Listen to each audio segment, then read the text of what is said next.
Friend ID sir classes में आपका बहुत बहुत स्वागत है। दोस्तों आज हम लोग चैप्टर नंबर 5 पढ़ेंगे, तरंग और ध्वनि के बारे में। इसके पहले 1 से लेकर 4 चैप्टर तक प्रीवियस वीडियो में डिस्कस कर दिया गया है, वो नहीं देखे हैं तो उसको प्लेलिस्ट वीडियो जरूर देख लीजिए।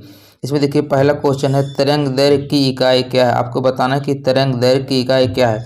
तो तरंग दैर्घ्य की इकाई क्या होती है? मीटर होती है। क्या होता है इसका यूनिट? मीटर होता है। इसके बारे में देखते हैं। तरंग दैर्घ्य का एसआई मात्रक मीटर है, जो इसे दो लगातार तरंगों पर दो समान बिंदुओं के बीच मापी गई दूरी के रूप में परिभाषित किया जाता है। इसे दो क्रमागत शिखाओं, एक लहर और सबसे ऊपरी बिंदु के बीच मापा जा सकता है। तरंग दैर्घ्य को ग्रीक अक्षर लैम्डा द्वारा निरूपित किया जाता है। देखिए जैसे एक तरंग चल रहा है तो यहाँ से और यहाँ के बीच की दूरी क्या कहलाती है? ये तरंग दैर्घ्य कहलाती है। इसको हम किससे शो करते हैं? लैम्डा से। तो एक प्रकार से दूरी हो गया, तो दूरी का मात्रक क्या होता है? मीटर होता है। देखते हैं क्वेश्चन नंबर अगला। एक कंपित क्वार्ट्ज क्रिस्टल द्वारा हवा में उत्पन्न अल्ट्रासोनिक तरंगे तरंग गति का उदाहरण है। तो किस प्रकार का उदाहरण है? अनुदैर्घ्य तरंग। किस प्रकार के तरंग का उदाहरण है?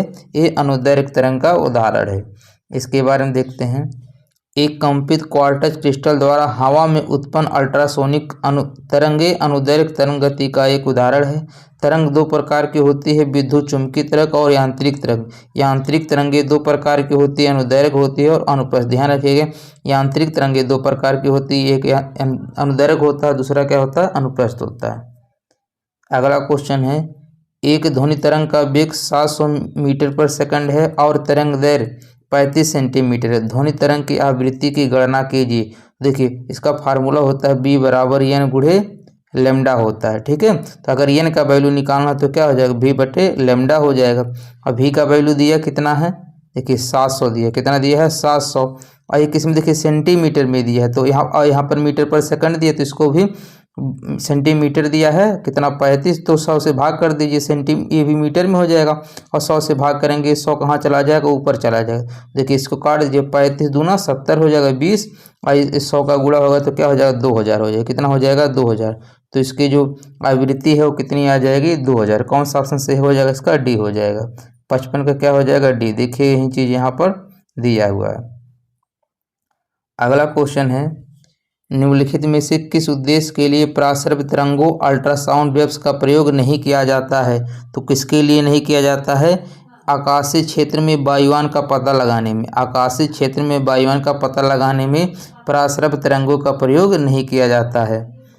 देखिए पराश्रव्य तरंगों के माध्यम से चमगादड़ अपने शिकार का पता लगाते हैं तथा पराश्रव्य तरंगों का प्रयोग समुद्र की गहराई ज्ञात करने में और मानव शरीर के आंतरिक अंगों की जांच करने में किया जाता है, जबकि आकाशीय क्षेत्र में वायुयान का पता लगाने में रडार का प्रयोग किया जाता है। अगला क्वेश्चन है, ध्वनि निम्नलिखित में से किस माध्यम में यात्रा नहीं कर सकती? आपको बताना है ध्वनि किस में यात्रा नहीं कर सकती है। तो ध्वनि किस में यात्रा नहीं कर सकती है? निर्वात में। निर्वात में ध्वनि यात्रा नहीं कर सकती है। बाकी चाहे ठोस, चाहे द्रव रहे, चाहे गैस रहे, चाहे ठोस रहे। ठोस यहाँ पर धातु है। ठीक है, चाहे ठोस रहे, चाहे द्रव रहे, चाहे गैस, तीनों में ध्वनि गति कर सकती है, लेकिन निर्वात में गति नहीं कर सकती है। ध्वनि निर्वात में संचारित नहीं होती है, क्योंकि ध्वनि संचरण के लिए माध्यम ठोस, द्रव, गैस की आवश्यकता होती है। ध्वनि तरंगे अनुदैर्घ्य तरंगे होती है। ध्यान रखिएगा, ध्वनि तरंगे कैसी होती है? अनुदैर्घ्य तरंगे होती हैं। जब किसी माध्यम में तरंग संचरण की दिशा माध्यम के कणों के कंपन की दिशा के अनुदिश होता है, तो ऐसी तरंगों को अनुदैर्घ्य तरंगे अनुदैर्घ्य यांत्रिक तरंगे कहते हैं। ध्यान रखिएगा। देखिए यहाँ पर दो टर्म आता है, एक अनुप्रस्थ आता है। देखिए ध्वनि में देखिए ध है, और अनुदैर्घ्य में भी कितना क्या है? ध है। यहाँ से देखिए ध्वनि में ध बनता है, अनुदैर्घ्य में भी कितना बनता है? ध बनता है। तो ध्वनि हमेशा कौन सा तरंग होता है? अनुदैर्घ्य होता है। लेकिन अगर प्रकाश पूछ ले तो ये अनुप्रस्थ होता है। ध्यान रखिएगा, अनुप्रस्थ क्या होता है? ये अनुप्रस्थ। देखिए प्रकाश में प आता है, अनुप्रस्थ में भी कितना आता है? प्र आता है। तो ऐसे प्रकाश प्रस्थ हो जाएगा, ध्वनि क्या हो जाएगा? अनुदैर्घ्य तरंगे हो जाएंगी। निम्नलिखित प्रकार के किस विद्युत चुम्बकीय विकिरण में सबसे लंबी तरंग दैर्घ्य होती है? तो सबसे लंबी तरंग दैर्घ्य किसकी होती है? आपको बताना है। तो किसकी होती है? रेडियो तरंगों की। किसकी होती है? रेडियो तरंगों की जो तरंग दैर्घ्य होती है वो सबसे अधिक होती है। इसके बारे में यहाँ पर देखिए सबका रेंज दिया है। देखिए गामा क्रीड़ा का, ये देखिए गामा क्रीड़ा के बारे में इतना ध्यान रखिएगा, इसकी वेधन क्षमता अत्यधिक होती है। इसके बारे में ही क्वेश्चन पूछता है, इसकी जो वेधन क्षमता क्या होती है, सबसे अधिक होती है। और इसकी खोजकर्ता किसने किया था, बेकुरल ने किया था। किसने किया था, बेकुरल ने किया था। इसका उपयोग नाभिकीय अपक्रिया तथा कृत्रिम रेडियोधर्मिता में किया जाता है। तो इसके बारे में 2 लाइन जरूर ध्यान रखना। इसकी वेधन क्षमता क्या होती है, सबसे अधिक होती है। और इसकी खोज किसने किया था, बेकुरल ने किया था। इसी तरह देखिए एक्स किरण, इसको रॉन्टेजन इनका नाम था, इन्होंने खोज की थी। और इसका उपयोग कहाँ होता है, चिकित्सा एवं औद्योगिक क्षेत्र में होता है। ये रेंज कभी नहीं पूछता है, ठीक है। उसके बाद देखते हैं और जो तरंगे दिए हैं इसके, देखिए परावैंगनिक किरणों की खोज रिटर ने की थी। इसके उपाय सेकाई करने हेतु प्रकाश वैद्युत प्रभाव में को उत्पन्न करने तथा बैक्टीरिया को नष्ट करने में किया जाता है। अगला है दृश्य किरण, इसकी खोज न्यूटन ने की थी। इसमें हमें वस्तुएं दृश्यमान प्रतीत होती हैं। उसके बाद देखिए अवरक्त किरणों का हर्शेल ने खोज किया था। उसके बाद लौह किरणें हैं, रेडियो तरंग, देखिए इसके बारे में पूछा था, दीर्घ रेडियो तरंगे, इसको खोज किसने की थी, मार्कोनी ने की थी। इस प्रकार की तरंगों का उपयोग रेडियो टेलीविजन में होता है। तो सबसे ज़्यादा रेंज इसी का होता है। अगला क्वेश्चन है, निम्नलिखित में से कौन सा पदार्थ एक ध्वनिक पदार्थ है, बताना है। एक ध्वनिक पदार्थ है। ध्वनिक पदार्थ मतलब ऐसे पदार्थ जिसमें हम उसको अगर चोट देंगे तो उसमें ध्वनि निकलेगा। तो देखिए लकड़ी में ध्वनि नहीं होता, पानी भी नहीं होता, रबर में नहीं होता, लोहा में क्या होता है, ध्वनि होता है। लोहा में क्या होता है, ध्वनि होता है, ठीक है। देखिए इसके बारे में, लोहा एक ध्वनिक पदार्थ है। लोहा धातु से उत्पन्न होने वाली विशेष प्रकार की ध्वनि को अनुनादी ध्वनि कहा जाता है। धातु में अभिलाक्षणीय गुण होता है। यही कारण है कि मंदिर या स्कूल के घंटे आदि धातु के बने होते हैं। समान प्रावस्था में कंपयान माध्यम के किन्हीं 2 निकटतम कणों की बीच की दूरी क्या कहते हैं। अभी इसके बारे में सबसे पहले ही पढ़े, तो इसको क्या कहते हैं, तरंग दैर्घ्य कहते हैं। इसको क्या कहते हैं, तरंग दैर्घ्य कहते हैं। देखिए तरंग गति में समान काल में कंपन करने वाले 2 क्रमागत कणों की बीच की दूरी को तरंग दैर्घ्य कहते हैं। तरंग दैर्घ्य को लैम्डा से प्रदर्शित करते हैं। अनुप्रस्थ तरंगे 2 पास के श्रृंग अथवा गर्तों के बीच की दूरी। अनुदैर्घ्य तरंगों में क्रमागत 2 संपीड़न या बेलन के बीच की दूरी तरंग दैर्घ्य कहलाती है। इसके बारे में आप समझ लिए। देखिए अगर अनुप्रस्थ तरंगे होंगी तो देखिए जो ऊपर जाता है इसको श्रृंग बोलते हैं, जो नीचे होता है गर्त बोलते हैं। ऊपर गया श्रृंग, नीचे गया गर्त। इसको जो ऊपर उठा हुआ इसको श्रृंग बोलते हैं, जो नीचे धंसा हुआ इसको गर्त बोलते हैं। तो देखिए 2 श्रृंगों के बीच की दूरी तरंग दैर्घ्य कहलाती है, या 2 गर्त के बीच की दूरी भी क्या कहलाती है, तरंग दैर्घ्य कहलाती है। इसका मात्रक क्या होता है, मीटर। ये किसमें होता है, अनुप्रस्थ में होता है। अगर अनुदैर्घ्य तरंग होगा, ठीक है, तो देखिए अनुदैर्घ्य में जो होगा इसमें या तो जो किरणें होंगी बहुत ऐसे पास रहेंगी, या तो बहुत दूर रहेंगी। तो जब पास के बीच जो अगर जो कॉइल रहता है इनके बीच, इसी को बोलते हैं संपीड़न बोलते हैं। अगर कॉइल पास है तो इसको संपीड़न बोलेंगे, कॉइल दूर है तो इसको विरलन बोलते हैं। तो इनके बीच की दूरी को क्या कहते हैं, इसको भी क्या कहते हैं, तरंग दैर्घ्य कहते हैं। और ये किस प्रकार के होता है, अनुदैर्घ्य में होता है। देखते हैं अगला क्वेश्चन, किसका तरंग दैर्घ्य सबसे अधिक होता है। आपको बताना है कि तरंग दैर्घ्य किसका सबसे अधिक होता है। तो किसका तरंग दैर्घ्य सबसे अधिक हो जाएगा, आपको बताना है। तो किसका होता है, इसमें नारंगी का। किसका होता है, नारंगी का तरंग दैर्घ्य सबसे अधिक होता है। इसके बारे में यहाँ पर देख लीजिए। देखिए सबसे ज़्यादा तरंग दैर्घ्य, ऐसे अगर आपको ये वाला याद है प्रिज्म वाला, ठीक है, तब तो आपके लिए बहुत आसान हो जाएगा। इसका क्या होता है, जैसे भी आपको याद है याद कर लीजिए, ROY-G-B-I-V, या विबगोर, कुछ लोग ऐसे विबगोर करके याद करते हैं। इसको ऐसे ROY-G-B-I-V याद कर लीजिए। तो जो ऊपर सबसे होता है यानी रेड जो होता है, ये जो रेड होता है इसका तरंग दैर्घ्य सबसे कम होता है। नीचे जैसे आएंगे इसकी तरंग दैर्घ्यता घटती जाएगी, ठीक है। तो देखिए इसमें जो नीला है यानी ब्लू ये हो गया, हरा जो है ये ग्रीन हो गया, उसके बाद फिर क्या है, पीला जो येलो हो गया, ठीक है, और उसमें ऑरेंज क्या हो गया, नारंगी हो गया। तो सबसे ज़्यादा तरंग दैर्घ्य किसकी हो जाएगी, सबसे ज़्यादा ऑरेंज की हो जाएगी। रेड के बाद ऑरेंज का ही नंबर आता है, तो किसका हो जाएगा, ऑरेंज का हो जाएगा। क्वेश्चन है, रेडियो तरंग का वेग कितना होता है। आपको बताना कि जो रेडियो तरंग होता है इसका वेग कितना होता है। तो इसका कितना होता है, 3 × 10⁸ मीटर पर सेकंड होता है। रेडियो तरंग का वेग कितना होता है, 3 × 10⁸ मीटर पर सेकंड होता है। इसके बारे में देख लीजिए। देखिए रेडियो तरंगों का वेग लगभग प्रकाश के वेग के क्या होता है, समान होता है। जितना प्रकाश का वेग होता है उतना ही रेडियो तरंगों का वेग लगभग के क्या होता है, बराबर होता है। अर्थात 3 × 10⁸ मीटर पर सेकंड, इतना ही प्रकाश का वेग भी होता है। एफएम प्रसारण बैंड की बीच होता है, आपको बताना है एफएम प्रसारण बैंड की बीच होता है। तो किसके बीच होता है, ये होता है आपकी बीएचएफ, ठीक है। कितना होता है, बीएचएफ रेंज के बीच होता है। इसके बारे में देख लेते हैं। देखिए एफएम प्रसारण band VH very high frequency के बीच होता है, जिसका रेंज 30 मेगाहर्ट्ज से 300 मेगाहर्ट्ज होता है। निम्नलिखित में से किसमें से ध्वनि की गति सबसे अधिक होती है, आपको बताना है किसमें से ध्वनि की गति सबसे तेज होती है। तो ध्वनि की गति सबसे तेज किसमें होती है, लोहा में। ध्वनि की गति सबसे ज़्यादा तेज किसमें होगी, लोहा में होगा। अगर यहाँ पर इस्पात दिया होगा, ध्यान रखिएगा, अगर ऑप्शन में इस्पात दिया रहेगा स्टील, तो सबसे ज़्यादा उसमें होती है, ठीक है। वैसे भी देखिए, अगर ठोस द्रव गैस की देखा जाए तो सबसे ज़्यादा ध्वनि किस में होती है, ठोस में होती है। उसके बाद फिर द्रव में होती है, फिर गैस में होती है। देखिए इसके बारे में, ध्वनि की चाल विभिन्न माध्यमों में भिन्न भिन्न होती है। किसी माध्यम में ध्वनि की चाल मुख्यतः प्रत्यास्था तथा घनत्व पर निर्भर करती है। गैसों के सापेक्ष द्रवों में प्रत्यास्था अधिक होती है तथा ठोसों में सबसे अधिक होती है। यही कारण है कि द्रवों में ध्वनि की चाल गैसों की अपेक्षा अधिक होती है तथा ठोसों में सबसे अधिक होती है। तो ध्वनि की चाल सबसे ज़्यादा ठोस में होगी, उसके बाद फिर द्रव में होगी, फिर गैस में होगी। देखिए निर्वात में ध्वनि की चाल, निर्वात में ध्वनि की चाल कितना होती है, 0 मीटर पर सेकंड होते हैं, यानी निर्वात में ध्वनि चलता ही नहीं है।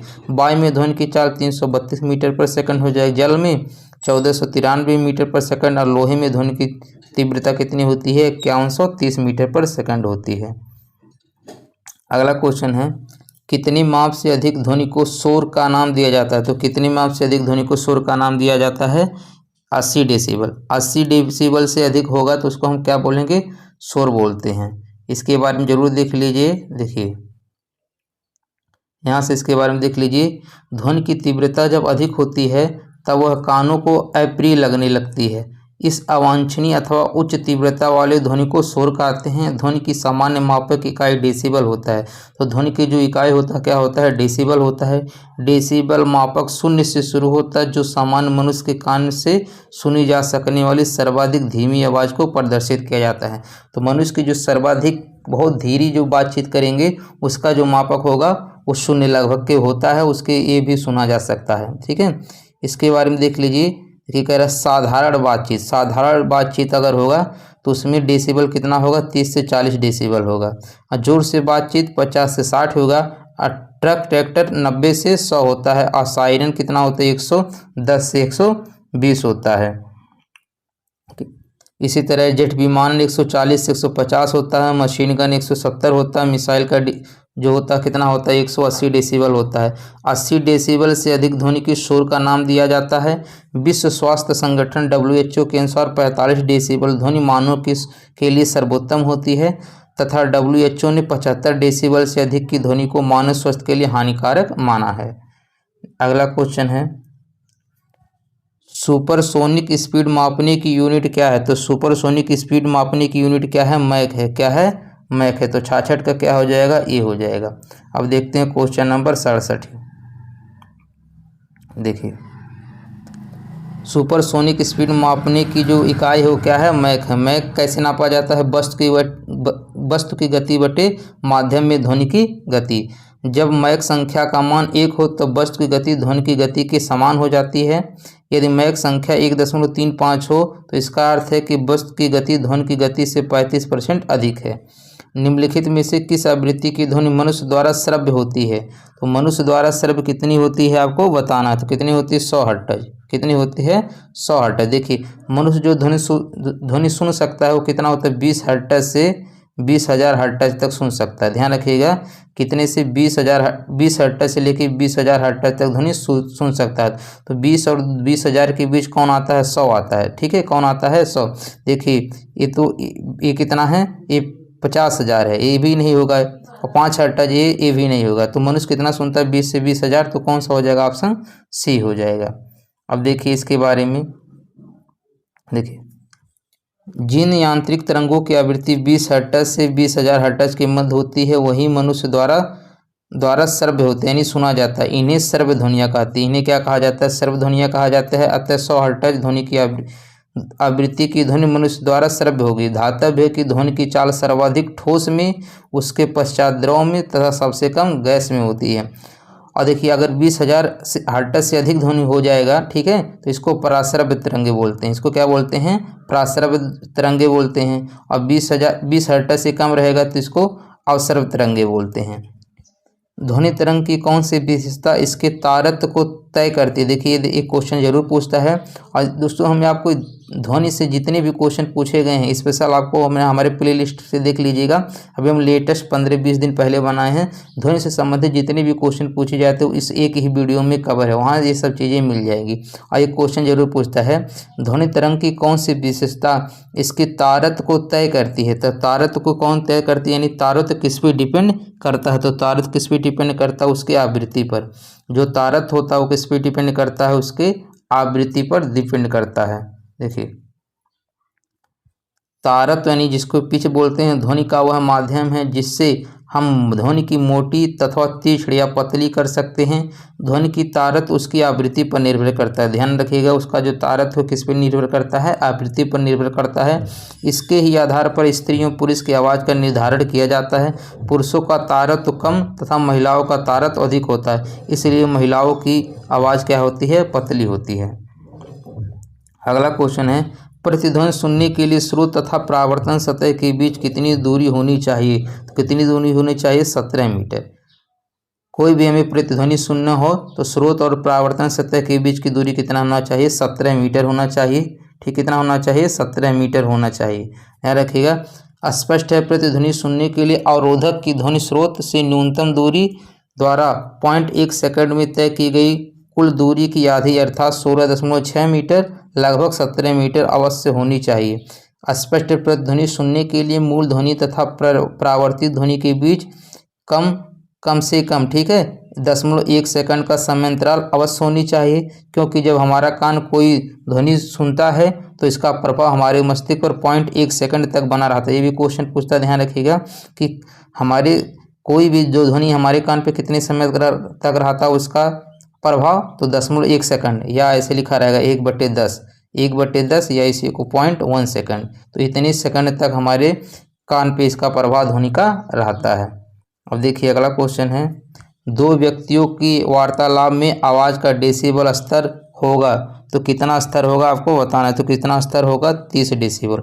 30 डेसिबल दो व्यक्तियों के वार्तालाप में होता है।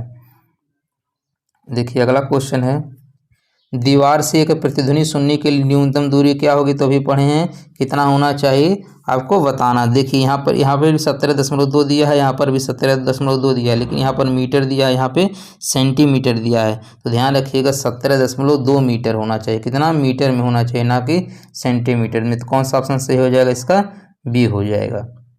ऐसे सेम क्वेश्चन आते हैं तो ध्यान रखिएगा, ऐसे घुमा के क्वेश्चन पूछेगा तो ये कितना होना चाहिए? 16.6 या 17 मीटर होनी चाहिए। अब देखते हैं अगला क्वेश्चन। अगला क्वेश्चन है ध्वनि का किस माध्यम से गमन नहीं हो सकता? तो ध्वनि भी पढ़े हैं कि निर्वात में इसका गमन नहीं होता। किस में नहीं होता? निर्वात में गमन नहीं होता। अब हम लोग पढ़ेंगे ऊष्मा के बारे में। दोस्तों आपसे रिक्वेस्ट है यदि चैनल पे आप न्यू हैं तो प्लीज़ सब्सक्राइब जरूर कर दीजिएगा। वीडियो को आपको अच्छा लगे तो लाइक कमेंट करके फीडबैक जरूर दीजिए। लाइक और कमेंट फ्री कास्ट होता है, इसको तो आप जरूर कीजिएगा। तारों का रंग निम्नलिखित में से किस पर निर्भर करता है? तो जो तारों का रंग है इसमें किस पर निर्भर करता है? उसके तापमान पर। किस पर निर्भर करता है? उसके तापमान पर निर्भर करता है। देखिए तारों का रंग उसके तापमान पर निर्भर करता है। तारे गर्म ज्वलन गैसों से बने होते हैं, ये अपने स्वयं के प्रकाश का उत्सर्जन करते हैं। छोटे तारे ठंडे होते हैं जिनका तापमान 3000 सेंटीग्रेड से कम होता है और लाल रंग के दिखाई देते हैं। इससे अधिक गर्म तारे नीले रंग के दिखाई पड़ते हैं। निम्नलिखित में से किस ऊष्मा अंतरण विधि से पृथ्वी को सूरज से ऊर्जा प्राप्त होती है? आपको बताना है कि किस ऊष्मा अंतरण विधि से पृथ्वी को सूरज से ऊर्जा प्राप्त होती है तो किस विधि से प्राप्त होती है? ये विकिरण द्वारा प्राप्त होती है। कैसा होता है? विकिरण द्वारा। विकिरण ऐसा माध्यम है जिसमें विकिरण द्वारा ऊष्मा का जो स्थानांतरण होता है, ट्रांसफर होता है, उसमें किसी भी माध्यम की आवश्यकता नहीं पड़ती। तो जैसे यहाँ पर सूर्य, यहाँ पर पृथ्वी, तो इनके बीच कोई माध्यम की जरूरत नहीं पड़ती है। ऐसे ऊष्मा ट्रांसफर की विधि को हम क्या बोलते हैं? विकिरण बोलते हैं। अचालन ठोस में होता है, संवहन किस में होता है? द्रव में होता है। देखिए यहाँ पर ऊष्मा का संचरण किसी पदार्थ में 3 विधियों से होता है: चालन, संवहन और विकिरण। चालन ठोस में होता है, संवहन द्रव में होता है, विकिरण में माध्यम की आवश्यकता नहीं होती है। चालन ठोस में ऊष्मा संचरण का माध्यम है। इस विधि में ठोस पदार्थ के अणु बिना अपने स्थान छोड़े ऊष्मा को एक अणु से दूसरे अणु तक स्थानांतरित करते हैं। और संवहन तरल एवं गैसीय पदार्थों में ऊष्मा संचरण का माध्यम है। ध्यान रखिएगा, संवहन तरल और गैस दोनों पदार्थों में ऊष्मा संचरण का माध्यम है। इस विधि में जब ऊष्मा का संचरण होता है तो गर्म अणु अपना स्थान छोड़ने लगते हैं और उनके स्थान पर ठंडे अणु ले लेते हैं। विकिरण द्वारा ऊष्मा के संचरण के लिए किसी माध्यम की आवश्यकता नहीं होती है। सूर्य का प्रकाश विकिरण के माध्यम से पृथ्वी तक पहुँचता है। देखते हैं अगला क्वेश्चन। अगला क्वेश्चन है, अन्य परंपरागत तरीकों की तुलना में प्रेशर कुकर में खाना बनाने का काम तेजी से क्यों होता है? तो आपको बताना है ऐसा क्यों होता है। क्योंकि कुकर के अंदर उच्च दबाव और अधिक क्वथनांक तेजी से खाना पकाने में सक्षम होते हैं। कुकर में क्या होता है, उसके अंदर जो दाब होता है वो अधिक हो जाता है, जिसके उसका बॉइलिंग पॉइंट यानी क्वथनांक भी क्या होता है, अधिक हो जाता है। वो खाना पकाने में सक्षम होते हैं। तो इसका कौन ऑप्शन सही हो जाएगा? सी हो जाएगा। अब देखते हैं क्वेश्चन नंबर 76। अगला है, देखिए शुद्ध जल का अधिकतम घनत्व किस तापक्रम पर होता है? तो किस पर होता है? 4 सेंटीग्रेड पर होता है, 4 डिग्री सेंटीग्रेड पर होता है।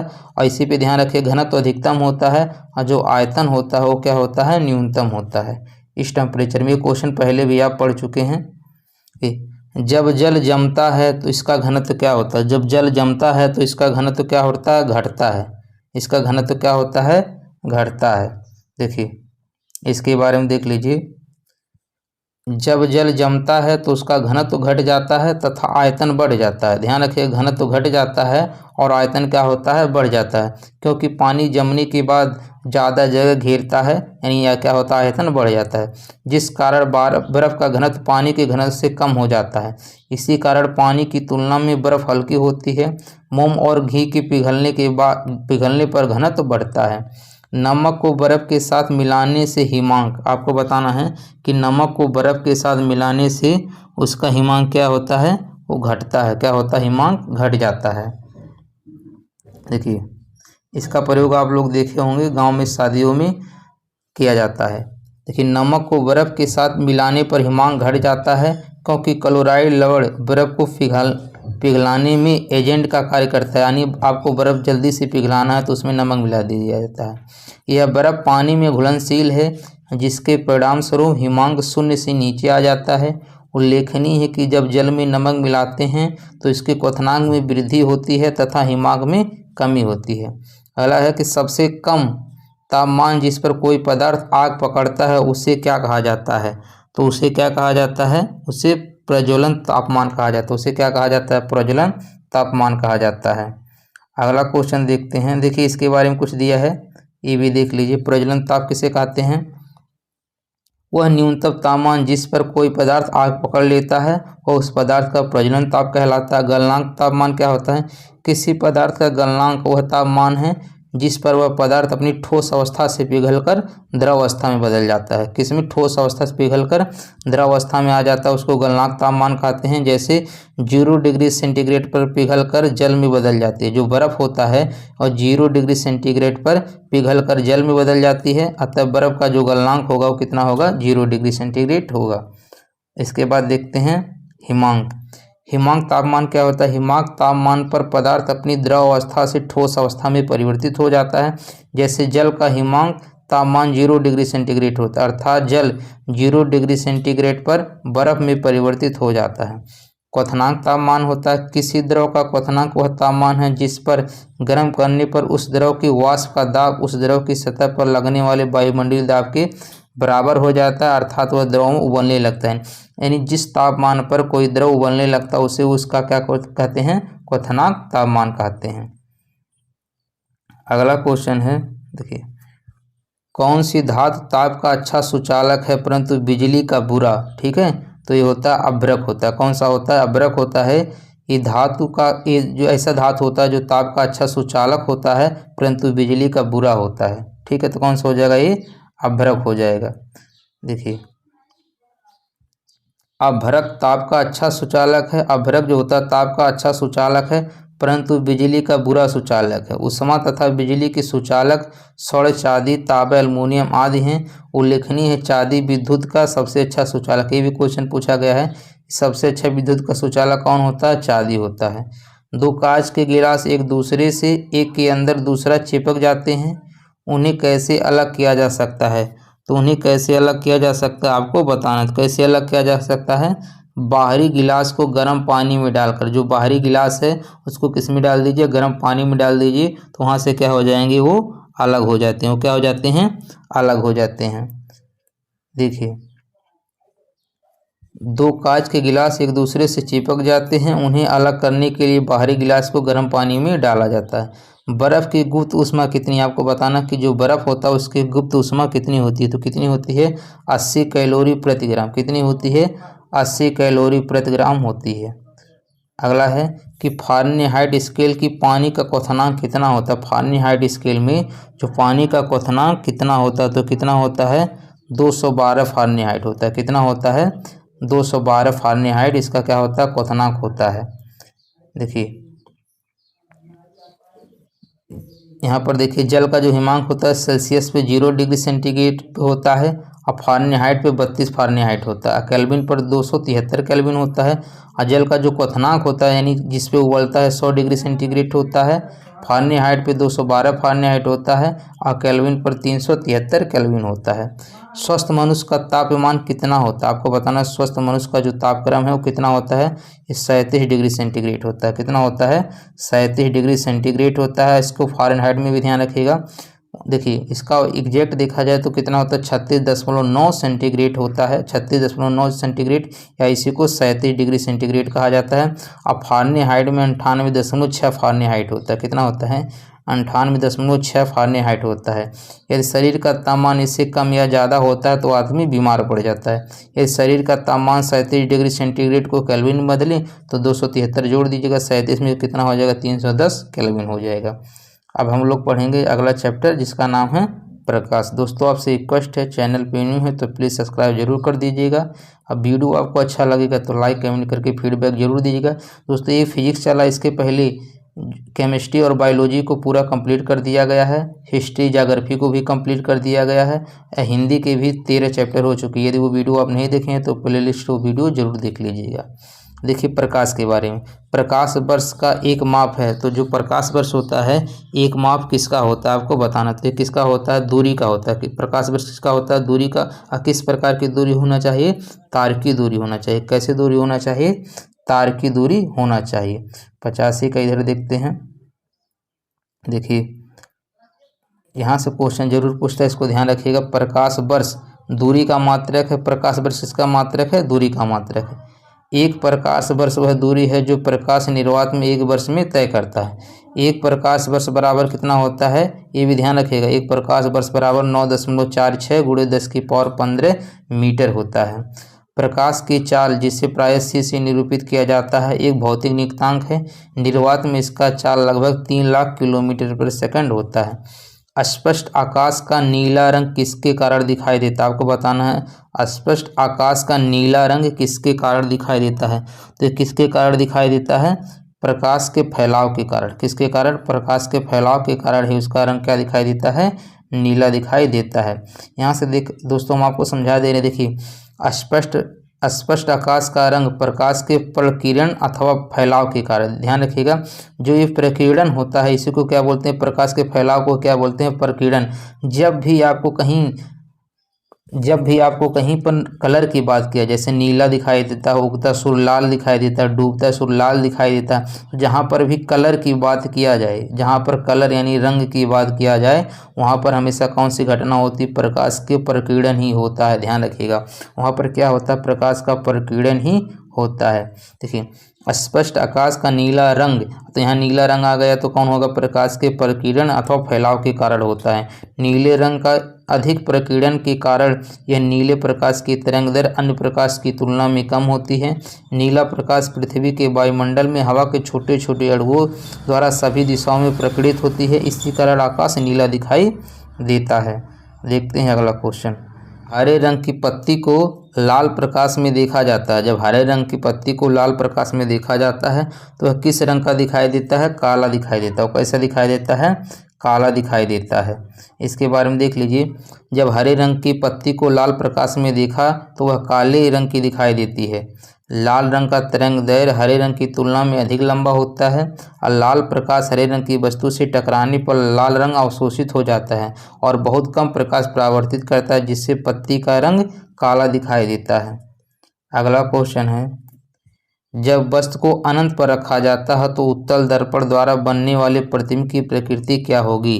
तो आपको देखिए, ऐसा क्वेश्चन बहुत पूछता है, तो इसको आप ध्यान से समझ लीजिएगा। तो कैसा दिखाई देता है? आभासी और सीधा। कैसा दिखाई देता है? आभासी और सीधा। दोस्तों, इसका ट्रिक से कैसे याद किया जाता है, हमने हमारे प्लेलिस्ट से देख लीजिएगा, वहाँ उत्तल दर्पण अवतल दर्पण पे जो प्रकाश प्रतिबिंब बनते हैं वहाँ से पूरे डिटेल में फिगर द्वारा समझाया गया है। वहाँ से आप देख लेंगे तो आपका पूरा कॉन्सेप्ट क्लियर हो जाएगा। इसमें दोस्तों सिर्फ प्रीवियस ईयर में जो क्वेश्चन पूछे गए हैं उसी को हम डिस्कस कर रहे हैं। जब वस्तु को अनंत पर रखा जाता है तो उत्तल दर्पण द्वारा बनने वाला प्रतिबिंब सीधा और आभासी होता है। कैसा होता है? सीधा और आभासी होता है, क्योंकि उत्तल दर्पण में किसी वस्तु का प्रतिबिंब सदैव दर्पण के पीछे उसके ध्रुव और फोकस के बीच वस्तु से छोटा, सीधा और आभासी बनता है। यदि किसी वस्तु की उत्तल दर्पण से दूरी को बढ़ाया जाता है तो दर्पण से बने आभासी एवं सीधे प्रतिबिंब का आकार छोटा होता है। उसकी स्थिति दर्पण के पीछे ध्रुव से फोकस की ओर खिसकती जाती है। अब देखते हैं अगला क्वेश्चन। एक माध्यम से दूसरे माध्यम में तिरछी यात्रा करते समय प्रकाश के विक्षेपित होने की घटना किस नाम से जानी जाती है? तो किस नाम से जानी जाती है? इसको बोलते हैं अपवर्तन। क्या नाम बोलते हैं इसको? अपवर्तन। देखिए, जब भी एक माध्यम से दूसरे माध्यम में तिरछी यात्रा किया जाएगा तो उसको बोलेंगे प्रकाश का अपवर्तन। इसके साथ ये भी क्वेश्चन पूछता है कि पानी में पड़ा जो लोहे का रॉड है तिरछा मुड़ा हुआ दिखाई देता है। ऐसे भी जब क्वेश्चन आएगा तो उसमें कौन हो जाएगा? प्रकाश का अपवर्तन होगा। क्या होगा? प्रकाश का अपवर्तन होता है। और कलर की बात करेगा तो प्रकीर्णन हो जाएगा। देखिए, जब प्रकाश की किरणें एक पारदर्शी माध्यम से दूसरे पारदर्शी माध्यम, एक सघन माध्यम से विरल या विरल माध्यम से सघन माध्यम में प्रवेश करती हैं तो किरणें तिरछी आपतित होने पर वे अपनी मूल दिशा से विचलित हो जाती हैं। इसे प्रकाश का अपवर्तन, रिफ्रैक्शन ऑफ लाइट कहते हैं। अपवर्तन के नियम क्या हैं? आपतित किरण, अविलंब एवं अपवर्तित किरण तीनों एक ही समतल में होते हैं और किन्हीं दो माध्यमों के लिए आपतन कोण की ज्या तथा अपवर्तन कोण की ज्या साइन का अनुपात एक नियत होता है। यहाँ पर देखिए दिया है, इसको स्नेल का नियम बोलते हैं। इसको ध्यान रखिएगा कि साइन आई बटे साइन आर बराबर म्यू होता है, जो कांस्टेंट नियतांक होता है। इसको क्या बोलते हैं? स्नेल का नियम बोलते हैं। निकट दृष्टि वाले लोगों द्वारा प्रयुक्त लेंस है तो इसके कौन सा लेंस प्रयुक्त होता है आपको बताना है। तो कौन सा प्रयुक्त होता है? निकट दृष्टि दोष वालों के लिए अवतल होता है। कौन सा होता है? अवतल। देखिए, इसमें आपको ट्रिक से समझा दे। देखिए, एक होता है निकट दृष्टि दोष, एक होता है दूर दृष्टि दोष। ठीक है, एक होता है उत्तल लेंस और एक होता है अवतल। तो देखिए, निकट में 3 शब्द हैं, दूर में 2 शब्द हैं। तो इस उत्तल में 3 शब्द हैं, अवतल में 4 हैं। तो बड़े वाले को बड़े वाले से मिला दीजिए, 3 वाले को 4 वाले से मिला दीजिए, 2 वाले को 3। देखिए, कम शब्द वाले को कम शब्द से मिलाइए, अधिक शब्द वाले को अधिक से मिलाइए। तो निकट किसका हो जाएगा? अवतल हो जाएगा। दूर पूछेगा तो क्या हो जाएगा? उत्तल हो जाएगा। इसको ऐसे आप याद कर सकते हैं। ठीक है, देखिए ये भी ध्यान रखिएगा, निकट दृष्टि दोष। निकट दृष्टि दोष में निकट की वस्तुएं दिखाई देता है, दूर का नहीं दिखाई देता। इस रोग से ग्रसित व्यक्ति नज़दीक की वस्तु देख लेता है। देखिए, निकट दृष्टि दोष में निकट का देख लेता है परंतु दूर की वस्तु नहीं देख पाता है। निकट दृष्टि दोष के निवारण के लिए अवतल लेंस का प्रयोग किया जाता है। और निकट दृष्टि दोष होने का कारण आँख के लेंस की मोटाई का बढ़ जाना। निकट दृष्टि दोष क्यों होता है?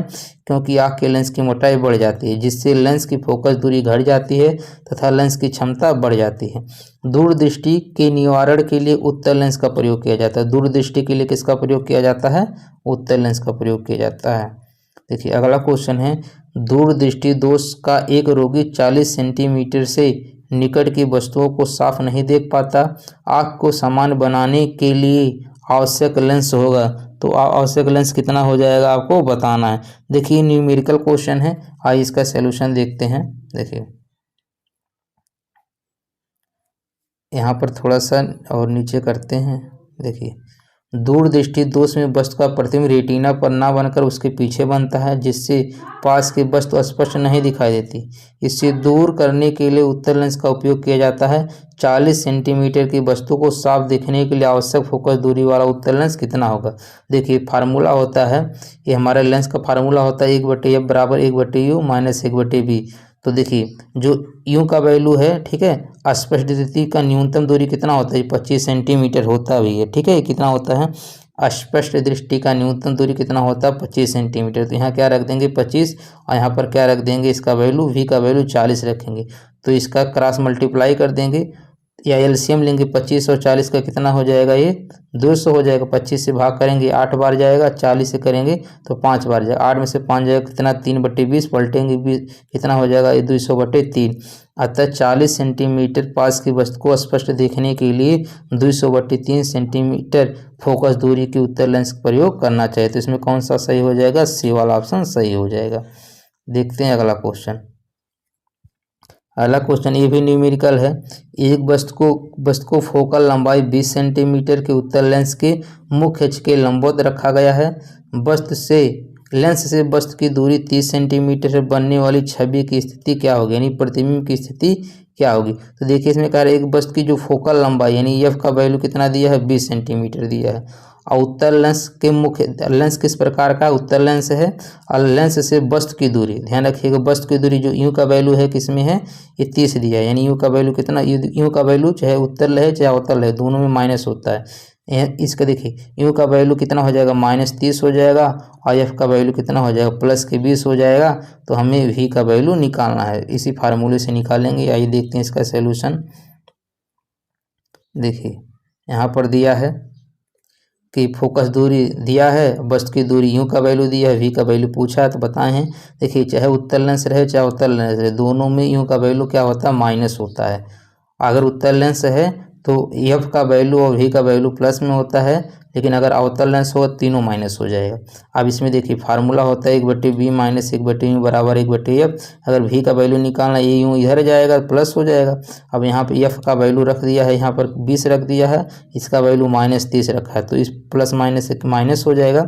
20-30 का एलसीएम 60, 20 से भाग करेंगे 3 बार जाएगा और 30 से करेंगे 2, तो 1/60 पलटेंगे कितना हो जाएगा? ये 60 हो जाएगा। अतः बनने वाली छवि की स्थिति कितनी हो जाएगी? 60 सेंटीमीटर हो जाएगी। किसी व्यक्ति का पूरा प्रतिबिंब देखने के लिए एक समतल दर्पण की न्यूनतम ऊंचाई होती है। तो कितनी ऊंचाई होती है? व्यक्ति की ऊंचाई की आधी होनी चाहिए, व्यक्ति की ऊंचाई की आधी होनी चाहिए। अब देखते हैं अगला क्वेश्चन। ये देखो, ये ऊंचाई का व्यक्ति समतल दर्पण में अपना पूर्ण प्रतिबिंब देखना चाहता है, तो समतल दर्पण की न्यूनतम ऊंचाई h/2 होनी चाहिए। कितना होना चाहिए? लगभग उसकी आधी होना चाहिए। लाल गुलाब को जब एक नीले फिल्टर से देखा जाता है, यह दिखाई पड़ती है। आपको बताना, जो लाल गुलाब है कोई एक नीले फिल्टर से देखा जाता है तो यह दिखाई पड़ता है। तो ये कैसे दिखाई पड़ेगा? ये काला दिखाई पड़ेगा। कैसे दिखाई देगा? ये काला दिखाई देगा। इसके बारे में आप पढ़ लीजिए। देखते हैं अगला क्वेश्चन। पर्दे पर उत्तल लेंस द्वारा वस्तु की वास्तविक आकृति बनती है। यदि उत्तल लेंस के ऊपरी भाग को अपारदर्शी कागज से ढक दिया जाए तो छवि पर क्या प्रभाव पड़ेगा? तो छवि पर क्या प्रभाव पड़ेगा? वस्तु की पूर्ण छवि प्राप्त होगी, परंतु उसकी जो तीव्रता है कम हो जाएगी। वस्तु की पूर्ण छवि तो प्राप्त होगी, लेकिन जो उसकी तीव्रता है वो क्या हो जाएगी? कम हो जाएगी। इसके बारे में देख लीजिए। पर्दे पर उत्तल लेंस द्वारा वस्तु की वास्तविक आकृति बनती है तथा उत्तल लेंस आपतित प्रकाश को इकट्ठा करता अर्थात अभिसारित करता है, इसलिए उत्तल लेंस को अभिसारी लेंस भी कहते हैं। यदि उत्तल लेंस के ऊपरी भाग को अपारदर्शी कागज से ढक दिया जाए तो वस्तु की पूर्ण छवि प्राप्त होगी, परंतु उसकी तीव्रता कम हो जाएगी। किस रंग के प्रकाश की तरंग दैर्घ्य सबसे कम होती है? आपको बताना है किसकी तरंग दैर्घ्य सबसे कम होती है। तो सबसे कम किसकी हो जाएगी, इसके बारे में अभी बताए हैं कि आपको कौन सा फार्मूला याद रखना है, ρg VIV। तो सबसे नीचे कौन सा होता है?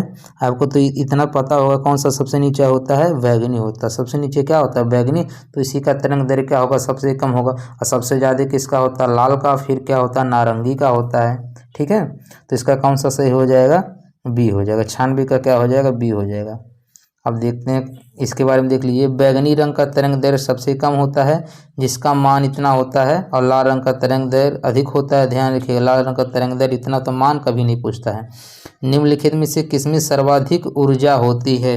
तो आपको बताना इसमें सर्वाधिक ऊर्जा किसकी होती है, तो नीला प्रकाश की। सबसे ज़्यादा ऊर्जा किसकी होगी, नीला प्रकाश की होगी। इसके बारे में देख लीजिए कि नीला प्रकाश में सर्वाधिक ऊर्जा होती है, जबकि लाल प्रकाश में सबसे कम ऊर्जा होती है। ऊर्जा घटते क्रम में बैगनी में सबसे अधिक होती है, यानी देखिए जो ये वाला होता है ρg VIV, ठीक है। तो इसमें सबसे ज़्यादा वैसे घटते जाएगा, यानी लाल में सबसे ज़्यादा कम हो जाएगा। ठीक है, तो सर्वाधिक ऊर्जा किस में हो जाएगी, नीले प्रकाश में हो जाएंगे। इसमें किस में हो जाएगा, नीले में हो जाएगा। क्यों हो जाएगा, देखिए इसका क्रम दिया है। ठीक है, तो जामुनी यहाँ पर कलर ही नहीं दिया है। उसके बाद क्या हो जाएगा, नीला है। नीले के बाद फिर हरा होगा, फिर पीला होगा, फिर नारंगी, फिर लाल। लाल में सबसे कम ऊर्जा होती है। अगला क्वेश्चन है, सूर्य छतरी के लिए उत्तम रंग होते हैं। आपको बताना है जो सूर्य छतरी के लिए उत्तम रंग होते हैं तो कौन से रंग होते हैं? शीर्ष पर सफ़ेद और भीतर की ओर काला। शीर्ष पर क्या हो, सफ़ेद हो, और भीतर की ओर क्या हो, काला हो। ये सर्वोत्तम छतरी का कलर होगा। ऐसा क्या होगा, इसके बारे में देखते हैं। सूर्य छतरी के लिए शीर्ष पर सफ़ेद और भीतर की ओर काला रंग सर्वोत्तम होगा, क्योंकि सफ़ेद रंग सूर्य से आने वाली किरणों को पूर्णतः परावर्तित कर देगा, जिससे कम धूप का आभास होगा। किसका सबसे अधिक अपवर्तनांक होता है? किसका सबसे अधिक अपवर्तनांक होता है? तो किसका अपवर्तनांक सबसे अधिक होता है? हीरे का। हीरे का जो अपवर्तनांक होता है वो सबसे अधिक होता है। इसके बारे में तो कई बार क्वेश्चन पूछा है। देखिए इसके बारे में, अपवर्तनांक किसी भी माध्यम का वह गुण होता है जिसके आधार पर उस माध्यम में प्रकाश किस वेग से गति करेगा यह निर्धारित होगा। अपवर्तनांक के आधार पर उस माध्यम में प्रकाश का वेग दो प्रकार से परिभाषित करते हैं। एक होता है निरपेक्ष अपवर्तनांक, एक होता है सापेक्ष अपवर्तनांक। दिए गए विकल्प में हीरे का अपवर्तनांक सबसे अधिक ये होता है 2.42। ये पूछा भी है कितना होता है, तो हीरे का कितना होता है 2.42। उसके बाद क्रमशः कांच का 1.52, जल तथा वायु का 1.001 होता है, लगभग 1 के बराबर होता है। स्वच्छ आकाश का नीला रंग किस कारण से दिखाई दे? यहाँ पर आ गया नीला रंग। कलर की जब भी बात करेगा तो बताए थे आपको क्या करना है, प्रकीर्णन या बिखराव। तो इसमें क्या हो जाएगा, बी। प्रकाश के बिखरने या प्रकीर्णन के कारण होता है। तो कौन सा ऑप्शन से होगा, बी हो जाएगा। देखिए अगला क्वेश्चन है, आकाश का रंग नीला दिखाई देता है तो क्या हो जाएगा, प्रकाश का प्रकीर्णन हो जाएगा। क्या हो जाएगा, प्रकाश का प्रकीर्णन हो जाएगा। 101 के बाद देखते हैं क्वेश्चन नंबर 102। निम्नलिखित में प्रकाश का कौन सा रंग शून्य या वायु के अतिरिक्त एक माध्यम में सबसे तेज गमन करता है? तो कौन करता है, लाल। ध्यान रखिए कौन करता है, लाल करता है। इसके बारे में देख लीजिए कि प्रकाश का लाल रंग शून्य या वायु के अतिरिक्त अन्य माध्यम में सबसे तेज गमन कर सकता है। लाल रंग का वेग सबसे अधिक होता है क्योंकि इसकी आवृत्ति सबसे कम और तरंग दैर्घ्य सबसे अधिक होता है। मोटर गाड़ियों में साइड की वस्तुओं को देखने के लिए प्रयुक्त दर्पण होता है। तो कौन सा दर्पण प्रयुक्त होता है, उत्तल। ध्यान रखिएगा, मोटर गाड़ियों में साइड की वस्तुओं को देखने के लिए उत्तल दर्पण प्रयोग होता है। और उसके पूछ ले कि हेडलाइट में, ठीक है, जो आगे की तरफ लगा रहता है हेडलाइट में कौन होता है, अवतल होता है। दोनों क्वेश्चन इंपॉर्टेंट होता है। मोटर गाड़ियों में साइड की वस्तुओं देखने के लिए उत्तल दर्पण का प्रयोग किया जाता है। इसके अलावा पढ़ने के लिए भी उत्तल दर्पण का प्रयोग किया जाता है। समुद्र जल में नीला रंग का होने का क्या कारण है? समुद्र जल के नीला रंग के होने का क्या कारण है? तो क्या कारण हो सकता है कि पानी द्वारा रोशनी का छितराव। अभी देखिए यहाँ पर आ गया ना, रोशनी का छितराव या बिखरना, प्रकीर्णन सभी की बात है। तो पानी द्वारा रोशनी का छितराव कर दिया जाता है जिसके कारण उसका रंग नीला दिखाई देता है। इसके बारे में वही सब चीज़ें लिखा है। अब देखते हैं अगला क्वेश्चन। अगला है प्रकाशीय सूक्ष्मदर्शी ऑप्टिकल माइक्रोस्कोप में किसके लिए तेल निमज्जन का प्रयोग किया जाता है? किसके लिए तेल निमज्जन का प्रयोग किया जाता है? सूक्ष्मदर्शी की विभक्त शक्ति बढ़ाने के लिए। सूक्ष्मदर्शी की विभक्त शक्ति बढ़ाने के लिए ऐसा किया जाता है। अब देखते हैं क्वेश्चन नंबर अगला। प्रकाश के पथ में एक वस्तु के आने पर छाया का निर्माण होता है, तो किसके आने पर छाया का निर्माण होता है? अपारदर्शी वस्तु के। ठीक है, प्रकाश के पथ में एक अपारदर्शी वस्तु के आने पर छाया का निर्माण होता है। किसका निर्माण होता है? छाया का निर्माण होता है। देखते हैं अगला क्वेश्चन। देख लीजिए दोस्तों, आपसे रिक्वेस्ट है, यदि चैनल पे न्यू है तो प्लीज़ सब्सक्राइब जरूर कर दीजिएगा। वीडियो आपको अच्छा लगेगा तो लाइक कमेंट करके फीडबैक जरूर दीजिए। जब प्रकाश किसी अपारदर्शी वस्तु से होकर गुजरता है तो यह प्रकाश की किरण को परावर्तित कर देता है, जिससे उस अपारदर्शी वस्तु की छाया बनती है, जबकि किसी पारदर्शी माध्यम में हम आर पार देख सकते हैं क्योंकि प्रकाश इससे पार हो जाता है। प्राथमिक रंग है, तो प्राथमिक रंग आपको बताना है कि कौन सा है। देखिए, प्राथमिक रंग लाल हरा नीला तीनों होता है। लाल हरा नीला तीनों सब कौन से रंग होते हैं? प्राथमिक रंग। इसमें क्या हो जाएगा? उपरोक्त सभी। इसमें क्या हो जाएगा? उपरोक्त सभी हो जाएंगे। ठीक है, अब देखते हैं अगला। इसमें फिर वही क्वेश्चन पूछा है कि मुख्य रंग कौन सा? तो मुख्य रंग कौन सा होगा? लाल हरा नीला। लाल हरा नीला ये क्या होते हैं? मुख्य रंग होते हैं। अब दोस्तों हम लोग नेक्स्ट वीडियो में देखेंगे चैप्टर नंबर 8 विद्युत के बारे में, और इस वीडियो में पूरे जितने फिजिक्स के क्वेश्चन अब रह जाएंगे उसको पूरी कंप्लीट कर दिया जाएगा।